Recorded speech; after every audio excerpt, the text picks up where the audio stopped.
En 2019, Igor Bogdanov a pris la décision de vendre la maison atypique du 16e arrondissement qu'il possédait. Et comme l'avait dévoilé son frère jumeau Grishka au cours d'une interview, cela lui avait permis d'encaisser une belle somme sur son compte en banque. Les frères Bogdanov, ou Bogdanov, étaient-ils réellement fauchés comme l'a raconté leur ami Jean-Paul Antovan, 72 ans, dans le portrait qu'il leur a dédié dans Le Point, ce mardi janvier 2022. Des propos de Grishka datant d'avril 2020 et retrouvés par Gala devraient semer le doute dans les esprits. À l'époque, Grishka et Igor Bogdanov avaient accordé une interview à Ici Paris. Et la vente de la maison de ce dernier, située près du bois de Boulogne et achetée en 1990, avait été évoquée par son frère.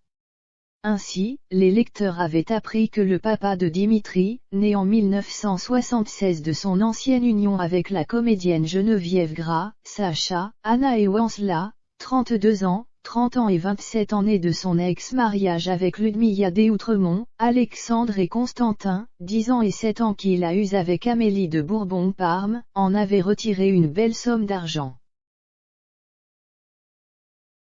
Igor a vendu sa maison en février dernier, à 1,5 million d'euros, avait révélé Grishka. Un beau montant qui aurait dû lui permettre de mener une belle vie, mais si l'on en croit les propos de leur grand ami Jean-Paul Antovan, ce n'était pas le cas. Il les connaissait parfaitement et était donc l'un des mieux placés pour écrire leur portrait. L'occasion pour lui de confier que les figures de temps X étaient toujours fauchées. Ils étaient même couverts de dettes d'après lui. Ils ont longtemps vécu dans une maison médiévale où l'électricité était coupée et les loyers, impayés, ce qui n'avait guère d'importance.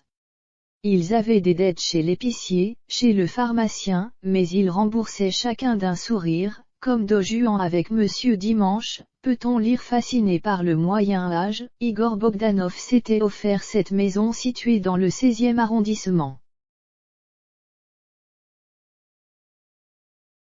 La bâtisse serait un ancien relais de chasse remontant au XVe siècle et le regretté scientifique, qui comme son frère n'était pas vacciné, s'est vite approprié les lieux. Il a notamment installé lui-même l'impressionnant jeu de poutres qu'il a récupéré dans le Poitou. Un ensemble bien mis en valeur avec près de 4 mètres de hauteur sous plafond pour le rez-de-chaussée. Même chose pour la cheminée monumentale, arrivée en pièces détachées et installée par le propriétaire. Une déco très gothico-médiévale entre bois, pierre et tapisserie, précisait Le Figaro. C'est le lundi 3 janvier 2021 que Igor Bogdanov a rejoint les étoiles qu'il aimait tant. L'homme est mort à l'âge de 72 ans des suites de la Covid-19, 6 jours après son frère jumeau Grishka, lui aussi touché par le virus qui gagne de plus en plus de terrain. Une disparition qui a beaucoup touché et entraîné une vague d'hommages sur les réseaux sociaux.